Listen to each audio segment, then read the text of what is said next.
আমরা সকলেই জানি যে আল্লাহ রসুলের বাপজি পাহাজনাকে টোটাল মিলে 5 পাঞ্জাতন বলা হয়।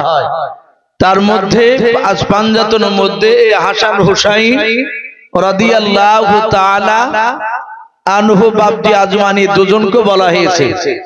বিশ্বনবী হাসান হুসাইনের ব্যাপারে অনেক কথা বলেছে। নবী হাসান হুসাইনকে কাঁধে করে নিয়ে যেতে আর সাহাবাদেরকে মাঝে মাঝে বলতেন, ওগো সাহাবারা এরা কারা তোমরা জানো? সাহাবারা বলতেন, ইয়া রাসূলুল্লাহ, ইয়া হাবিবাল্লাহ, আপনার কলিজার টুকরা বিটি মা ফাতেমাতু জোহরা রাদিয়াল্লাহু তাআলা আনহা, এরা সন্তান হাসান এবং হুসাইন। নবীজি সঙ্গে সঙ্গে বলেছিলেন, ওগো সাহাবা, এদেরকে হাসান হুসাইন বলো না, আল হাসান ওয়াল হুসাইন সাইয়্যিদুন শাবাবি আহলিল জান্নাহ, এরা জান্নাতের যুবকদের গোলাপ ফুল। বলুন সুবহানাল্লাহ।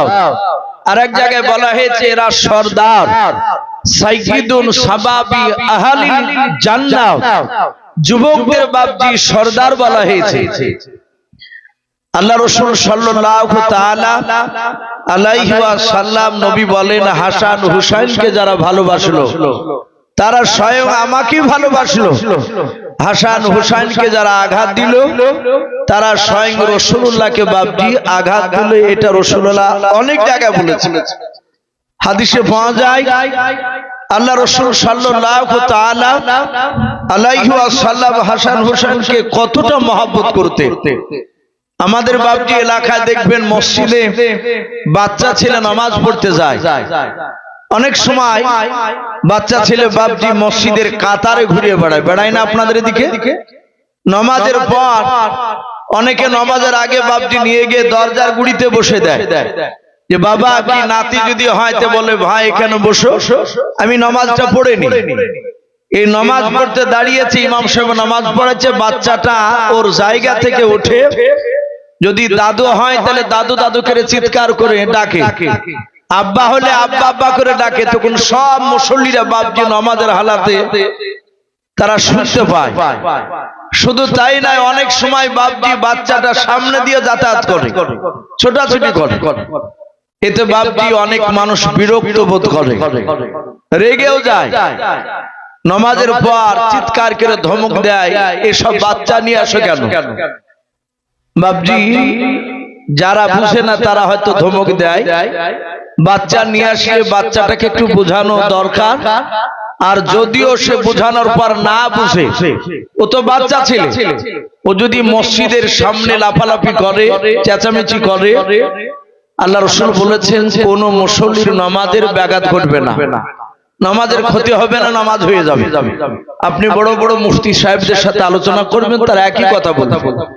আল্লাহ রাসূল সাল্লাল্লাহু তাআলা আলাইহি ওয়াসাল্লাম রহমতের নবী হাসান হুসাইনকে মসজিদে নিয়ে গিয়েছে। ছোট্ট ছেলে তারা, 2 ভাই। নবীজি বললেন, দাদু ভাই এখানে তোমরা বসো, আমি নামাজ পড়ে নি। রহমতের নবী নামাজে দাঁড়িয়ে রুকু করেছেন, সেজদায় গিয়েছে। হাসান হুসাইনেরা 2 ভাই নবীজির বাপজি পিঠের উপর তারা বসেছে। কাঁধে ওঠার পরে তারা 2 ভাই দাড়িকে বাপজি অধাদি করেছে। নবী দাড়িকে 2 ভাই হাত দিয়ে টেনে ধরে যা রাসূলুল্লাহর পিঠে কিল মারছে। না না, আপনি ঘোড়া আর আপনার ঘোড়ার উপর আমরা চেপেছি, আমরা সওয়ার হয়েছি। না না, আপনি চলে। গোমাগুম পিঠে খিল মারছে হাসান হুসাইন। আর ওই সময় রাসূলুল্লাহর প্রিয় বন্ধু আবু বকর সিদ্দিক রাদিয়াল্লাহু তাআলা আনহু, উনি ওই মসজিদে ঢোকার পর দেখছেন রাসূলুল্লাহ নামাজে তো ব্যাঘাত ঘটাচ্ছে নবীজির 2 নাতিতে। হাসান হুসাইন রাদিয়াল্লাহু তাআলা আনহু চুপচাপ তাদের 2 ভাইয়ের হাত ওখানে ধরে সাইডে টেনে নিলেন। আল্লাহর নবী জনাবে মুহাম্মদ রাসূলুল্লাহ সাল্লাল্লাহু তাআলা আলাইহি ওয়াসাল্লাম নবী আমার সেজদা থেকে বাবা মাথাটা তোলার উপর খুব তাড়াহুড়া করে নামাজটা বাপজি সমাপ্ত করলেন। আল্লাহর নবীজির দুই চোখের কোনা দিয়ে ঝরঝর করে পানি ঝরছিল। আবু বকর সিদ্দিক রাদিয়াল্লাহু তাআলা আনহু উনি নবীজির চোখের পানি পড়া দেখে বুঝতে পেরেছেন নবী মনে হয় আমার কোন কাজে আঘাত পেয়েছে, দুঃখ পেয়েছে। আল্লাহর নবীজি সিজদা থেকে এভাবে কোনদিন আমার দিকে তাকে কান্না করে নাই। আল্লাহ রাসূলের বন্ধু আবু বকর হাত দুখানা জোড় করে কাঁদেন আর বলেন, ইয়া রাসূলুল্লাহ, ইয়া হাবিবাল্লাহ, ফিদাকা আবি ওয়া উম্মি। ওগো আল্লাহর নবীজি, আপনার পদতলে আমার বাপ মা কুরবান হয়ে যাও। ওগো আল্লাহর নবী, আপনি কেন আমার দিকে চেয়ে চেয়ে কান্না করেছেন বলেন। দরদে নবী ডাক দিয়ে বলেন, আবু বকর, আমার হাসান হুসাইনকে কেন আমার পৃষ্ঠ মোবারক থেকে তুমি নামাইলাও, আমার কাঁধ থেকে কেন তুমি নেমে নিলে? আবু বকর, আমি কি তোমাকে নামাতে বলেছিলাম? আবু বকর বলেন, নবী গো, আপনি তো সিজদায় ছিলেন, আপনি নামাজের অবস্থায় ছিলেন, আপনি বলেছেন নামাজের হালাতে কথা বলা যাবে না, আপনি তো কথা বলেন নাই। ওগো আল্লাহর নবী, আপনি আমাকে হুকুম করেন নাই। নবীজি, আপনার সিজদায় যখন আপনি গিয়েছেন, আপনার দুইজন নাতি তারা আপনার পেটের উপরে চেপে আপনাকে কিল মারছিল, আপনার নামাজের ব্যাঘাত ঘটবে বলে নবী আমি দুই ভাইকে হাত দুখানা ধরে আমি টেনে নিয়েছি। আল্লাহর নবী বলেন, আবু বকর, ওরে আবু বকর শুনে নাও, খোদার কসম করে বলি আবু বকর, তোমাকে আর আমাকে যদি আল্লাহ কিয়ামত পর্যন্ত যদি হায়াত দেয়, ওগো আমার আবু বকর, আমার হাসান হুসাইনকে যদি হায়াত দেয়, আমার হাসান হুসাইন ইচ্ছাকৃত যদি আমার পিঠ থেকে যদি না নেমে যেত, ওরে আমার আবু বকর, খোদার কসম করে বলি আমিও মাথাটা উঠাতাম না। বলুন সুবহানাল্লাহ। শুধু এই কথাটা বাপজি একটু সমীক্ষা করুন।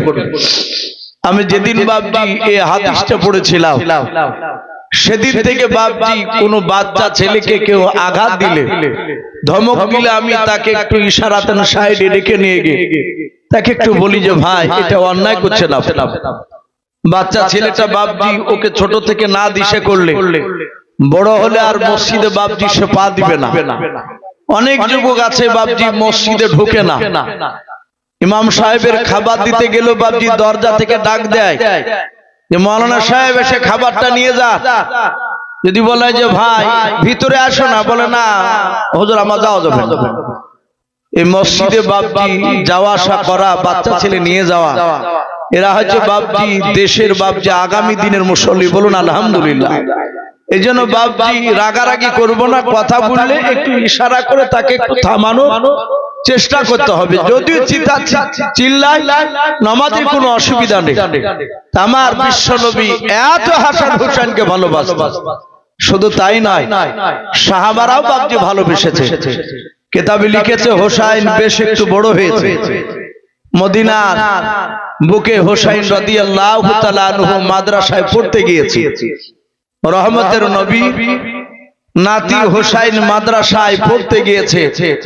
ওমরের ছেলের নাম বাপজি আব্দুল্লাহ, কয়েকটা ছেলের মধ্যে একটা ছেলের নাম আব্দুল্লাহ ছিল। এই আব্দুল্লাহ হুসাইনের বাপজি সমবয়স্ক। হযরতে আব্দুল্লাহর পাশে হোসাইন বসে আছে, কলম দিয়ে বাপজি লিখছিলেন হোসাইন, আর আব্দুল্লাহর যায়ক হাতের কোহেনের বাপজি একটু গোতা লেগে ধাক্কা লেগে হোসাইনের হাত থেকে কলমটা পড়ে গিয়েছে। হযরত হোসাইন রাদিয়াল্লাহু তাআলা আনহু তিনি ডাক দিয়ে বললেন, এই আব্দুল্লাহ, আমার কলমটা ফেলে দিলে তুমি কলমটা আমাকে তুলে দাও।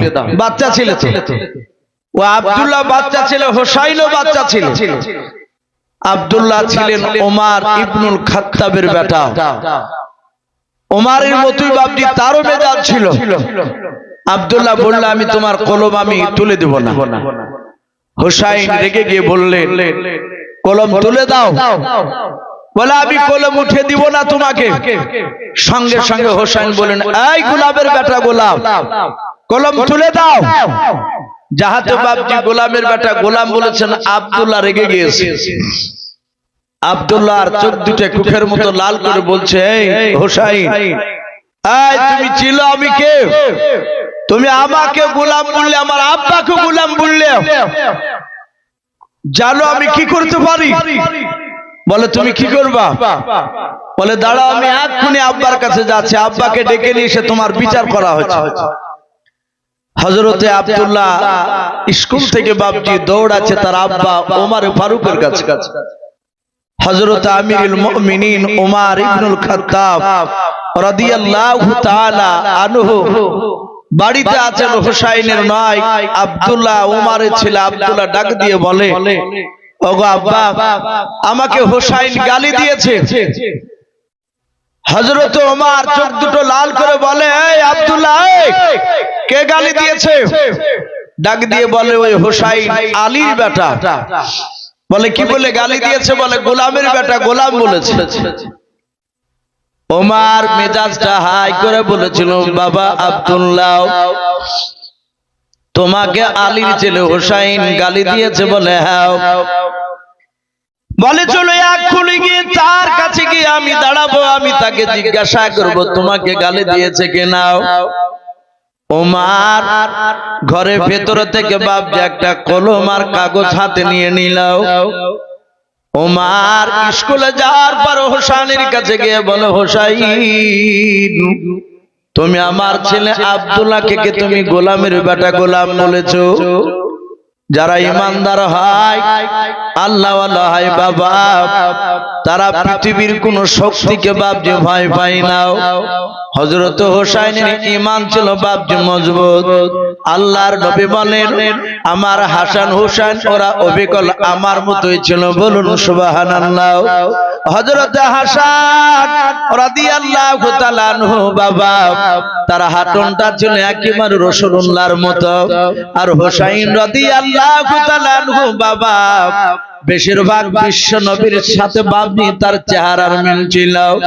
হযরত হোসাইন ডাক দিয়ে বলেছিল, গো আমিরুল মুমিনিন বাদশা ওমর, আমি আপনার ছেলেকে বলেছি গোলামের বেটা গোলাম। যাহাতে গোলামের বেটা গোলাম বলেছে বললেন। হযরত ওমর কলমার খাতাটা বের করে, কাগজটা বের করে বলল, বাবা, তুমি সত্যিকারে গোলামের বেটা গোলাম যদি বলে থাকো, তাহলে তুমি কাগজে একটু সিগনেচার সই তুমি করে দাও। হোসাইন কলম হাতে করে নিয়ে বাবা ওমরে দাও কাগজে তিনি সই করে দিলেন। যাহাতে সই করে দিলেন, আর হযরত ওমর বাচ্চা ছেলের মতো বাপনি বসে পড়লাম।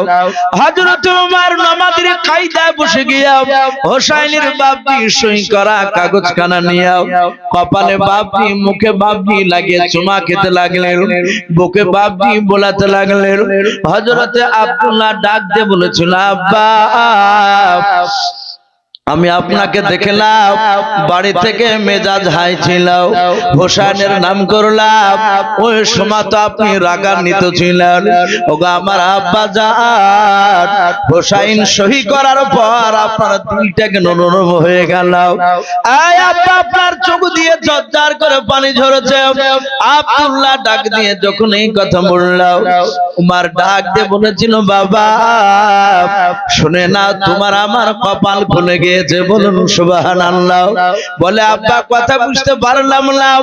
ওমর ডাক দিয়ে বলে, রে বেটা আব্দুল্লাহ, তুমি এক্ষুনি হোসেনের হাত ওখানা ধরে তুমি ক্ষমা চাও, কারণ হোসেনের সাথে তুমি তর্ক বিতর্ক করেছো।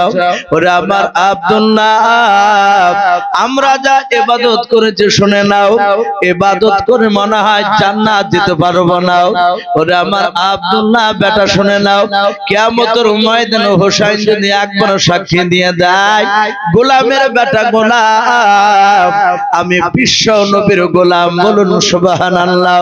হোসেন যদি একবার কথা বলে দেয়, সাক্ষী যদি দিয়ে দেয়, বেটা আব্দুল্লাহ, তোমার আমার জান্নাত যেতে আর কোনো অসুবিধা হবে না। বলুন সুবহানাল্লাহ।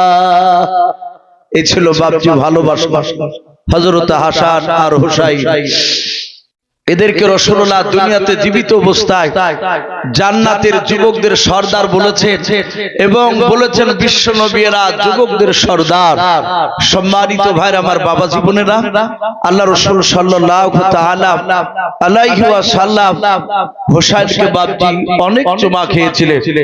আপনারা সকলেই জানেন আল্লাহ রাসূল হোসাইনকে নিয়ে যখন বাপজি আদর করছিলেন, সম্রাট জিবরিল আলাইহিস সালাম তিনি এক মুষ্টি মাটি নিয়ে এসেছিলেন।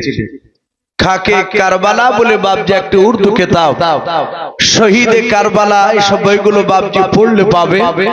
তাতে দিয়েছে আল্লাহ রাসূল বলেন, ওগো জিবরিল ভাই, এই মাটিটা কেন হঠাৎ আমার কাছে নিয়ে এসেছো? জিবরিল বলছেন, নবী, এই মাটিটা নিয়ে এসেছি আপনি যাকে কোলে নিয়ে চুমা দিচ্ছে এ হোসাইন কারবালার মাটিতে শহীদ হবে, যেখানে মৃত্যুবরণ করবে ওখানকার আমি মাটি নিয়ে এসেছি। আল্লাহ রাসূল সাল্লাল্লাহু আলাইহি ওয়াসাল্লাম মাটিটা শুংলেন। হযরত হোসাইন রাদিয়াল্লাহু তাআলা আনহু তিনি কোলে থাকা অবস্থায় মাটির ঘ্রাণ পেয়েছিলেন। এই কথাটা কারবালার ময়দানে বাপজি হোসাইন তিনি বলেছিলেন। আমার হোসাইন রাদিয়াল্লাহু তাআলা আনহু মৃত্যুর ব্যাপারে বাপজি অনেকে জানেন, কারবালায় তিনি শহীদ হয়েছিলেন। কিভাবে হয়েছিলেন আমি মোটামুটি একটু আপনাদের সামনে একটু তুলে ধরবো। হযরত হাসান হোসাইনের বড় ভাই, এই হাসান বাপজি তিনাকে বিষ খেয়ে হত্যা করা হয়েছিল। তাকে বিষ দিয়ে বাপজি তাকে শেষ করে দিয়েছিল। তো কেতাবে লিখেছে হাসান আব্বা হযরতে বাপজি আলী রাদিয়াল্লাহু তাআলা আনহু, উনি ছিলেন মদিনার বাপজি খলিফাতুল মুসলিমিন, খলিফা। আমরা অনেকে হয়তো খলিফা মনে ভাবি যে হয়তো মসজিদের মনে হয় ইমামকে বলা হয়, বড় মসজিদে ইমাম না, তৎকালীন সেই সময় খলিফা বলা হতো বাদশাদেরকে। তো হযরতে আলী রাদিয়াল্লাহু তাআলা আনহু তিনি মদিনার বাদশা ছিলেন।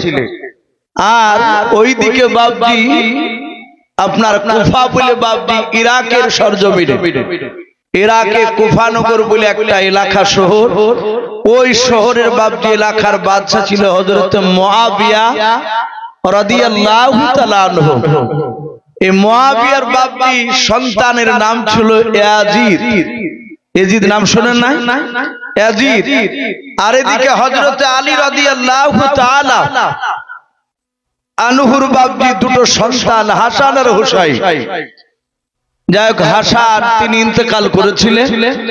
হযরত আলী রাদিয়াল্লাহু তাআলা আনহু তিনি ইন্তেকাল করার পরে মদিনার বাপজি বাদশা হলেন হযরতে খলিফাতুল মুসলিমিন আলী রাদিয়াল্লাহু তাআলা আনহুর কলিজার টুকরা ছোট সন্তান হযরত হুসাইন রাদিয়াল্লাহু তাআলা আনহু। আর ওদিকে বাপজি আপনার এজিদের লোক, এজিদের বাপজি লোকেরা তারা শুনতে পেল যে মদিনার প্রতিটা লোক বাপজি হোসাইনকে বাদশা বলে মেনে নিয়েছে। এজিদ বলল, আলীর ছেলে যদি হোসাইন বাদশা হয় তাহলে আমি মুআবিয়ার ছেলে, আমি এজিদ, আমি কেন বাদশা হব না? এজিদও বাপজি লোকের কাছে বাপজি সমর্থ চাইলো যে দেখে আমাকে বাদশা বলে মানে কিনা। দেখলো 100টা লোকের মধ্যে 90টা লোক এজিদের বিরোধিতা করলো।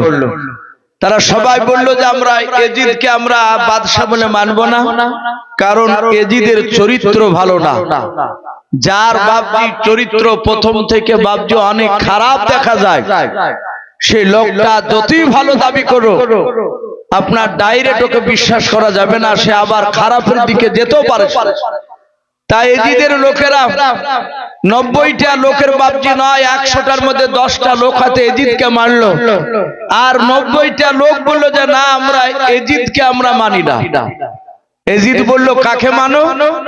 বলে আমরা ওই হোসাইন যদি আসে ইরাকের সরজমিনে কুফানগরে, আমরা এজিদকে খলিফা বলে মানবো, বাদশা বলে মানবো, কিন্তু আমরা তোমাকে মানবো না। তুমি তো মদখোর, তুমি গাঁজাখোর, তোমার চরিত্র ভালো না। এজিদ বেয়াদব ছিল, বদমাইশ ছিল বাপজি। এই এজিদ বেঈমান।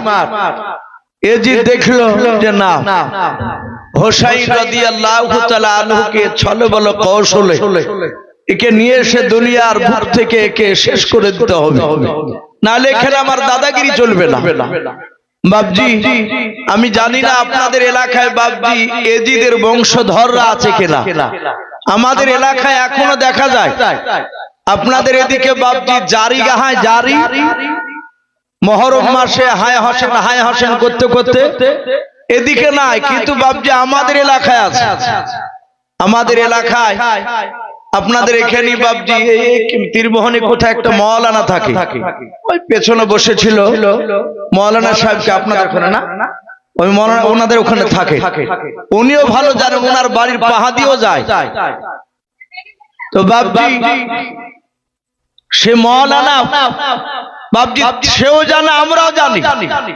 আমাদের এলাকায় মহরম মাসের বাপজি 10 তারিখে, তার আগে 9 তারিখ 8 তারিখ এরকম মহরম মাসের দিনও সকালবেলা তো 8টা 10টা কেরা লোক বাপজি তারা রাস্তা দিয়ে হেঁটে যায়, খালি পায়ে জিতে পায়ে দেয় না। তাদের মাথাতে বাপজি আরবি লেখা থাকে সে কাপড়ে, ওই সব পীরের দরবারে দাতার দরবারে পাথর সাপড়ি যারা গিয়েছেন তারা দেখেছেন ওখানে সব কাপড়ে কলমা লেখা থাকে। হোটেলে ব্যবসা করে অনেক ভন্ডারা, অনেকের দেখবেন যারা ওই সমর্থ করে মাজার, তাদের বাড়িতেও বাপজি দেখবেন ওই লগা দিয়ে বাপজি টাঙানো থাকে উপরে। তো ওই কাপড় বাপজি বাঁধা আছে, আর হাতে করে একটা ব্যাগ, আর লাঠিতে বাপজি 8টা 9টা ময়ূরের পাখা। তারা কোথা থেকে জোগাড় করে? ময়ূরের পাখাকে বাপজি নিয়ে তারা দল বেঁধে তারা রাস্তা দিয়ে যায়। আর প্রায় মোটামুটি 10-12 খান বাড়ি যদি ভিতরেও থাকে, ওখানকার মানুষ রাস্তার তাদের আওয়াজ শুনতে পায়। আর আমাদের পাড়ার বাপজি অনেক এলাকার মা বোনেরা দেখা যায় তারা বাচ্চা কোলে করে নিয়ে এসে রাস্তা ধারে 500 টাকার নোট, 200 টাকার নোট, 100 টাকার নোট নিয়ে বাপজি দাঁড়িয়ে থাকে। ঠিক বাপজি ওরা যখন আসার, ওরা যে সালামটা দেয়, সালামটা খারাপ নয়। অনেক আমার ভক্ত বাপজি যারা ওয়াজ শুনে আমার, তারা অনেকে ফোন করে ওই এলাকা যে ইসু ভাই আপনি যে খারাপ বলেন, কিন্তু ওদের কথাগুলো তো খারাপ না। ওরা সালাম দিতে দিতে যায়, ওরা এইভাবে সালাম দিবে, আমার আলীকে সালাম জানাবো, হায় হোসেনা হোসেন গেল কারবালাতে ফিরে এলো না আমার, হায় হোসেনা হোসেন গেল কারবালাতে ফিরে এলো না। শুনে বাপজি খারাপ লাগছে, হায় হোসেন। ওরা হুসাইনের নামটাও বাপজি সঠিক করে বলতে পারে না, হাসান হোসেন তাই বলে না অনেকে। শব্দটা বাপজি হোসেন হবে না। বড় ছেলেটার নাম ছিল হাসান, ছোট ছেলেটার নাম ছিল হযরতে হুসাইন। তাহলে হুসাইন আর হোসেন আলাদা হচ্ছে না বাপ? তাহলে হোসেন যতবার বলবে হুসাইনের দিকে লক্ষ্য করে, ততবারই বাপজি আপনার আমার গুনাহ হবে। ওরা নামটা সঠিক করে বলতে পারে না, হায় হোসেন হোসেন গেল কারবালাতে ফিরে এলো না। আপনি লালবাগে গিয়ে দেখবেন মহরম মাসে এইভাবেই তারা সালাম দেয়। আমি বাপজি সকালবেলায় আপনার একটা গামছা গায়ে দিয়ে বাপজি বিরাজ করছি, এর ওরা তো চিনে না যে আমি ইউসুফ মওলানা। এবার ওরা হয়তো অনেকে ইউটিউবে হয়তো দেখেছে, তখন মাথায় পাগড়ি টাগড়ি আছে পাঞ্জাবি, আর তখন পাঞ্জাবি নাই, বাড়ির পাশে একজন বাপজি দাঁড়িয়ে বাপজি হঠাৎ করে পেশাব পিতে চলে এলো। একদম বাস্তব কথা বলছে, কথাগুলো ইউটিউব হচ্ছে। আমার পাশের গ্রামের লোক, আমার বাড়ির পাশের লোক, তারা বাপজি ওয়াজ ইউটিউবে তারা শোনে। তো তারা অনেকে সকালবেলা আমার বাড়ির পাশে বলে যে গত রাত্রিতে ইউসুফ কোথায় ওয়াজ করছিলে, আমরা রাত্রিবেলা দেখছিলাম লাইভে। তো কথাগুলো বাপজি মিথ্যা নয়। জঙ্গল থেকে পেশাব ফিরে বাপজি কুলুকও নিল না। মানুষ কুলুক নিলেও তো তার ভাব চাল দেখে বোঝা যাবে। অনেকে বাপজি কুলুক নিয়ে বাপজি অনেক দূর হেঁটে বেড়ায়, আবার অনেকে কুলুক হাতে করে নিয়ে বাপজি রাস্তা রাস্তা লোকের সাথে গল্প করে বেড়ায়। অনেক মানুষ দেখে কুলুক করে করে লোকের সাথে দিব্যি সুন্দর কথা বলছে, ও কুলুক হাতে করে নি, কিন্তু বাপজি এটা আদবের খেলাফ। মানুষ বাথরুমে গেলে যেমন সালাম দিতে নাই, কথা বলতে নাই, কোন মানুষ পেছাব ফিরে বাপজি কুলুক নিয়ে, অনেকে বলে যে যার যত বয়স যত বছর তত বছর একটু হাঁটা লাগবে, বলে না আমরা কি 20 বছর বয়স হলে 20 ধাপ হাঁটে। বাপজি ওই পেশাবখানা থেকে বাইরে আপনাকে রাস্তা রাস্তা হাঁটিয়ে বেড়াতে হবে না, এগুলো আদবের খেলাফ। আপনি ওখানে ইচ্ছা করলে একটু কাশতে পারে, পাগুলো একটু সাইড বাইডে একটু নড়াতে পারে, তাহলে যদি ভিতরে 1 ফুট আটকে থাকে তা আপনারও মাল বেরিয়ে যাবে, রাস্তায় হাঁটা লাগবে না। কিন্তু বাপজি ওইভাবে কোনোদিনই কথা বলবে না। তো পেশাব ফিরে কুলুক না নিয়ে সোজা বাপজি ঝাড়া মেরে চলে এসছে। আমি বলছি যে আচ্ছা চাচা পানি নিলেন না? তো বলছে পানি নাই, বলো কুলুক, কুলুক নিলে না? তখন আমাকে বলছে তুমি জানো, হ্যাঁ তুমি জানো তুমি পানি পানি করছো আমাকে? আমি মনে মনে ভাবছি যে হয়তো আমি মওলানা মানুষ, আমি জানছি তো কুলুক নিতে হয়, ও হয়তো ভাবছি যে আমি মৌলবি না, সেই হিসেবে হয়তো আমি কিছু জানি না। বাস্তব কথা বলছে বাপজি, কুলুক তো নিতে হয়। কুলুক আপনার পানি না পালে, আবার কুলুক নেওয়ার পরও পানি ব্যবহার করা আরো ভালো বলা হয়েছে। তো যদি আপনি পানি না পান তো কুলুক নিতে পারেন। কুলুক আপনি ইট নিতে পারেন, ঢালা নিতে পারেন। আপনার সাদা কাগজ, যে কাগজে আরবি লেখা নাই, সে কাগজে এখন যে টিস্যু পেপার উঠেছে, এও নিতে পারে। শুকনো তেনা আপনার নিতে পারে। আপনার ধুলো, মাটি, শুকনো কাঠ আপনি নিতে পারেন। সুরুলিয়া মাদ্রাসা যে প্রাক্তন বাপজি হেড মাওলানা ছিল, এখন কাশীপুরে যে মাদ্রাসা করেছে হযরত মাওলানা বাদরুল আলম সাহেব দামাত বারকাতুহুম আলিয়া, উনি হ্যান্ডিক্যাপ আপনাদের এলাকায় অনেকবার এসেছে। উনি আমাদেরকে পড়াছিলেন যে ইস্তেঞ্জা के बाद पानी अगर ना मिले तो क्या क्या चीज लेना जायज है। যে পানি যদি না পাও পেশাব করার পর তাহলে কোন কোন জিনিস নেওয়া জায়েজ আছে।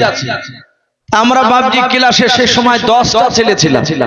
নদিয়ার একটা ছেলে সাইফুল বিলে নামে, কয়েকদিন আগে বাপজি ওর গ্রামে গেছি, ও ইউটিউবে কথাটা শুনে বলছি নিশু ভাই আমার নামটা করেছেন যা কিয়ামত পর্যন্ত আমি মরে গেল এই ওয়াজ যতদিন থাকবে ততদিন আমার নামটা তো থাকবে ভাই।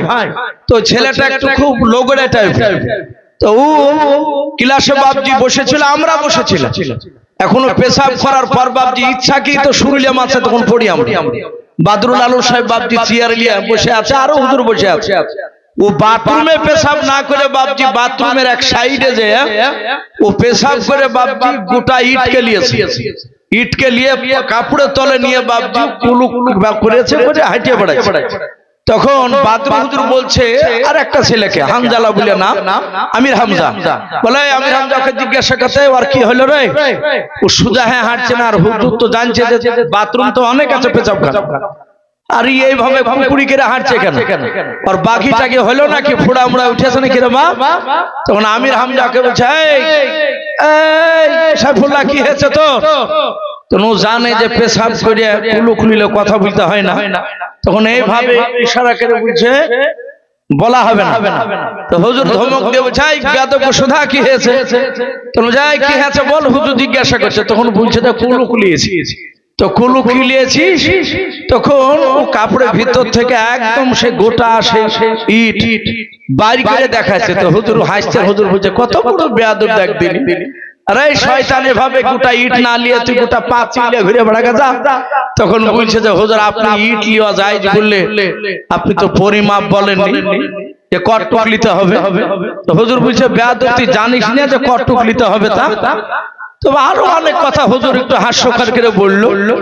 আমি মনে মনে ভাবছি হয়তো ভাবছি যে আমি জানি না। লাস্টে তখন বলছে যে আমার হোসাই তার বংশ সব পানি পানি করে শেষ হয়ে গেছে, এই জন্য আমরা পানি ব্যবহার করি, পানি নিই না। একদম বাস্তব কথা বলছে।